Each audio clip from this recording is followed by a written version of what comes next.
1, 2, 3, come on.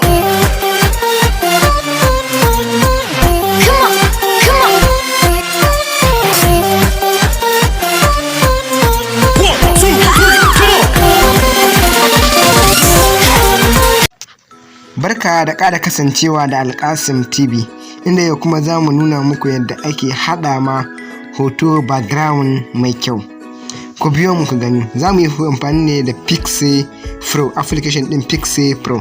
Ku shiga cikin abin ga Google Store sai ku yi da installing ɗinai.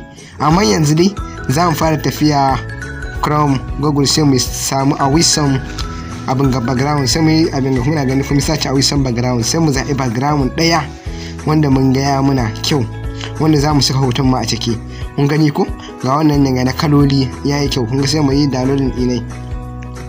Idan muka yi downloading ɗinai ya shigo cikin wayan mu, yanzu kuma sai mu dawo, sai mu je mu nuna muku yadda za a yi edit. Nuna muku yadda za a yi editing ɗin.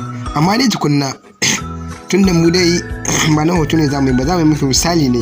Yanzu misali bari mu ƙara ɗauko muku wani rubutu ga misali muna son mu haɗa logo kuma na abu ne, sai mu zo nan ga mu sa cooltext.com. idan ya buɗe ga sanan duka za mu duba mu gani, sai mu zaɓi wanda muke so. Mun ga hinan mun ɗauki wannan. To a ƙasa nan ne ƙasa sosai za ku ga inda aka yi editing ɗin abin, sai mu goge shi, sai mu rubuta sunan da muke da buƙata mu ɗora. Idan muka rubuta kun ganin ga nan wannan misali ne muka yi. To a ƙasan nan za ka iya saka hoto yadda za su haɗu ga yadda za ka haɗa su. Za ka haɗa hoto, za ka iya saka hoto nan dai. Amma kun ga tunda dai muna muku misali ne, muna da san dai mun nuna muku za ku iya saka hoto nan. Amma mu yanzu ba za mu saka ba saboda muna son mu nuna muku ne kawai da za ku yi.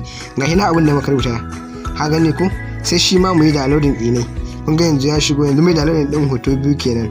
Da wannan rubutu din cooltext nan da wannan Awesome background. Yanzu sai mu shiga cikin application din mu na Pixel. Idan muka shiga sai mu shiga get a picture, sai mu zo wannan ga mu shiga inda muka yaro ne hanga background din mu nan, sai mu dauko shi. Idan muka dauko shi ga hanyar ga ya bude mana, gashi na hanga nan ga zamu zo mu canza mai kala ne, sai nan ga mu kuma dauko hoto. To duk hoton da muke son mu dauko misali ha gani ko ga yana mun dauko wannan abin. To ko da hoto ne muke son mu dauko ba wannan rubutun ba wai sai mun tsaya yin cutting ne ba, kawai zamu dauko shi ne, shi zai yin cutting ɗinka ne, sai mu zo mu ɗora shi kan wannan abin.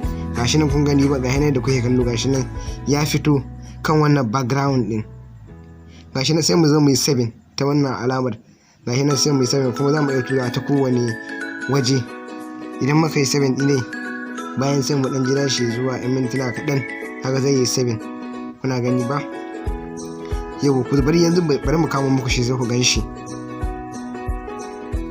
Kun gani ko gashi nan hoton, kun ga gashi nan mun haɗa shi ya hito exactly, babu alamun cewa wai an yanke shi. To ko da hoto ne inda kuka ɗauko shi ba sai kun tsaya irin yanka ne ba yadda ake yi cikin PicArt. Shi wannan kawai direct za ku sako shi, ya ku sako shi, shi zai kwatin ɗinka ne ya sako kai ne. Dan Allah kafin ku wuce ga waɗanda ba su yi ba, dan Allah dan annabi dan Allah ku yi mana, dan Allah waɗanda ba su yi ba ku yi like, ku yi subscribing, kana ku taɓa ƙararrawar sanarwa domin sanar da ku da zaran mun ɗora.